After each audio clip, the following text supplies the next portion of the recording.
Short hand से जुड़ी सभी प्रकार की वीडियोस पाने के लिए सब्सक्राइब करिए आपके अपने चैनल शॉर्ट हैंड गुरुजी को। नमस्कार दोस्तों, मैं आकाश स्वागत करता हूं आप सभी का shorthand Guruji YouTube channel पे। SSC stenographer grade C and D का रिजल्ट आ चुका है। उम्मीद है आप सभी लोगों ने अपने अपने रिजल्ट्स देख लिए होंगे। एक बार सभी लोगों को बधाइयाँ, जो लोग चाहे डी के लिए या फिर दोनों के लिए क्वालिफाई किए हैं, सभी को बहुत बहुत शुभकामनाएं।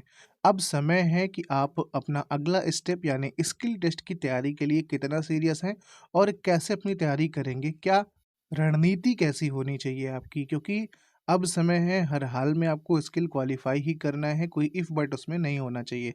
उसी के बारे में पूरी वीडियो में हम बात करने वाले हैं। जो भी सीरियस स्टूडेंट हैं एसएससी के प्रति, वीडियो को लास्ट तक ज़रूर देखिएगा। देखिए, सबसे पहले आपको ये जानना ज़रूरी है कि एसएससी में आता क्या है। आप सभी को पता है डी के लिए 80 डब्ल्यूपीएम की स्पीड से 10 मिनट का मैटर रहता है, जो कि आपको ट्रांसक्राइब करना होता है।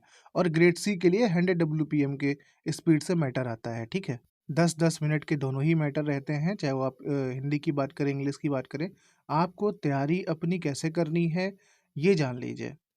देखिए, आप सभी लोग जान लीजिए कि एसएससी का जो स्किल होता है, वो अन्य जगहों की अपेक्षा सबसे सरल माना जाता है। इसका यही एक रीज़न है कि खासकर डी का, वो तो मतलब एकदम रटा-रटाया मैटर अभी तक रिकॉर्ड है, खंड 1 का आता है और संसदीय मैटर जो होता है अपने आप में बहुत ईज़ी माना जाता है। तो लेकिन शॉर्ट हैंड ईज़ी उसी के लिए होगी जो हर तरीके से कमांड करेगा। अदरवाइज़ शॉर्ट हैंड में एक शब्द लिखना भी कठिन होता है। तो ईज़ी होता है और ईज़ी मैटर में आपको ज़्यादा सावधानी भी बरतनी चाहिए, क्योंकि ये मैटर यहाँ पे 10 मिनट का होता है और 10 मिनट यानी 800 शब्द आपको डी के लिए चाहिए और 1000 शब्द आपको ग्रेड सी के लिए चाहिए। और उन शब्दों को, पहली बात तो 10 मिनट की बहुत लोगों की हैबिट ही नहीं होती है लिखने की। तो अगर अभी तक आपकी हैबिट नहीं है तो 10 मिनट से कम का मैटर लिखना भूल जाइए। 10 मिनट से कम का मैटर लिखना ही नहीं है आपको, 10 मिनट का मैटर ही लिखिए या तो इससे ऊपर का मैटर लिखिए, 12 मिनट का भी। और साथ में आप ट्रांसक्रिप्शन की भी आदत डालिए। 3 ट्रांसक्रिप्शन कम से कम करिए पूरे दिन भर में। आप एक साथ ना करिए, अलग-अलग टाइम अपना डिवाइड कर लीजिए। 3 ट्रांसक्रिप्शन करना है ग्रेड डी के लिए, स्पेशली रामधारी खंड 1 को घोल के पी जाना है। मैं पिछली बार भी बताया था, इस बार भी मैं यही बता रहा हूँ कि खंड 1 बहुत ज़्यादा इम्पोर्टेंट है। अभी तक तो यही देखा जाता है कि पूरा का पूरा मैटर ही वहीं से फँसता है, कुछ एक शब्द अलग हो जाते हैं, लेकिन अगर मैटर पूरा वहाँ से नहीं भी फँसता है, तो जो वर्ड्स आएँगे, वो उसके बाहर से नहीं जाने वाले हैं। अगर आप खंड 1 और खंड 2 को कंप्लीट कर लेते हैं, तो कोई दिक्कत किसी भी तरीके की आपको होने ही नहीं वाली है। एसएससी का स्किल आपका बहुत ईज़िली क्वालीफाई होगा, लेकिन सिर्फ़ इसको करने का मतलब ये नहीं है कि आप किए जा रहे हैं, किए जा रहे हैं। आपको छोटी-छोटी चीज़ों पे ध्यान देना होगा, लाइक कामा, पूर्ण विराम पे भी ध्यान देना होगा।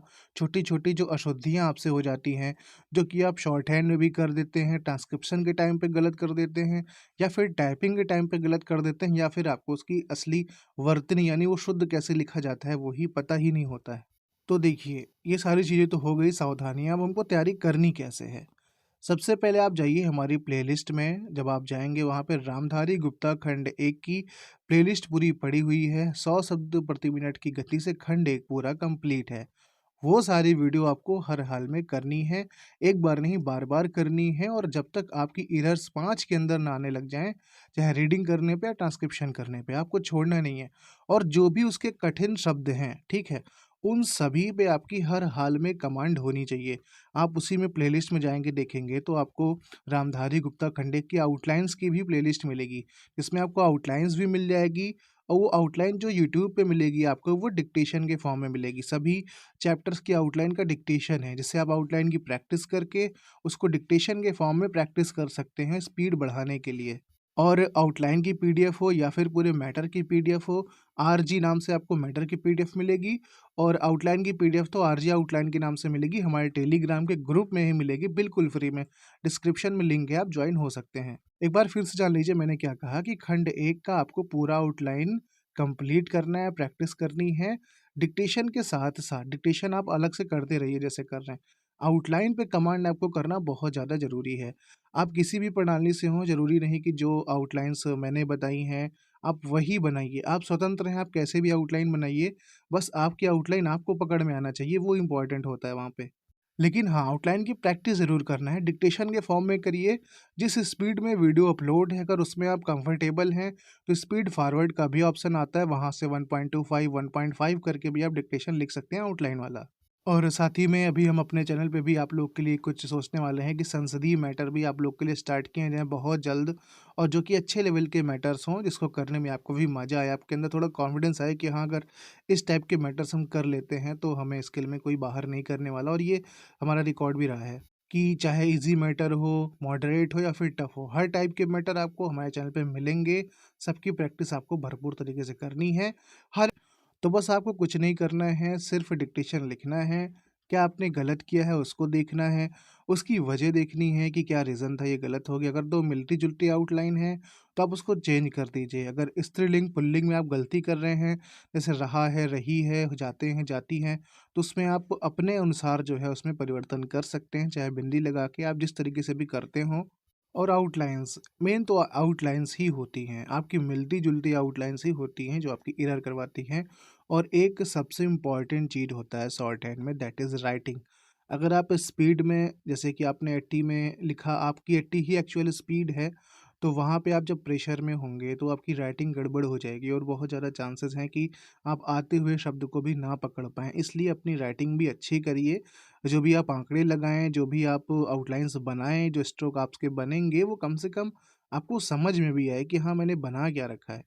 क्योंकि कभी-कभी ऐसा होता है कि तुरंत तो हम पढ़ ले जाते हैं, बट अगर हम अपना ही लिखा हुआ कल पढ़ेंगे तो हमें पढ़ने में ही नहीं आता है। तो उसका वही मतलब होता है कि आपने जो आउटलाइन बनाई थी वो बहुत ज़्यादा सटीकता से नहीं बनाई थी। आपकी एक आउटलाइन होनी चाहिए और वो अपने आप में बेस्ट होनी चाहिए।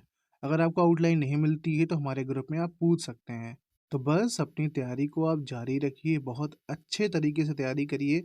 डिक्टेशन पे कमांड बना लीजिए कि खंड 1, खंड 2 कहीं से भी गलत हमारा नहीं हो रहा है। चाहे आप जिस स्पीड में बोल लीजिए, 100 में बोलिए, 110 में बोलिए, 80 में बोलिए, 90 में बोलिए। इस आप जो है कॉन्फिडेंस के साथ जब स्किल में बैठेंगे, तो आपको स्किल क्वालीफाई करने से कोई रोकेगा नहीं। तो आज की वीडियो में बस इतना ही। अगर आपने अभी तक हमारे चैनल को सब्सक्राइब नहीं किया हुआ है तो सब्सक्राइब कर लीजिए, और हमारे टेलीग्राम के ग्रुप में भी आप जुड़ जाइए, डिस्क्रिप्शन में ही लिंक अवेलेबल है। क्योंकि जो भी डिक्टेशंस होंगी उन सभी की पीडीएफ आपको हमारे टेलीग्राम के ग्रुप में ही मिलती है। तो आज की वीडियो में इतना ही, मिलते हैं फिर इसी तरीके की अगली वीडियो में, तब तक के लिए गुड बाय।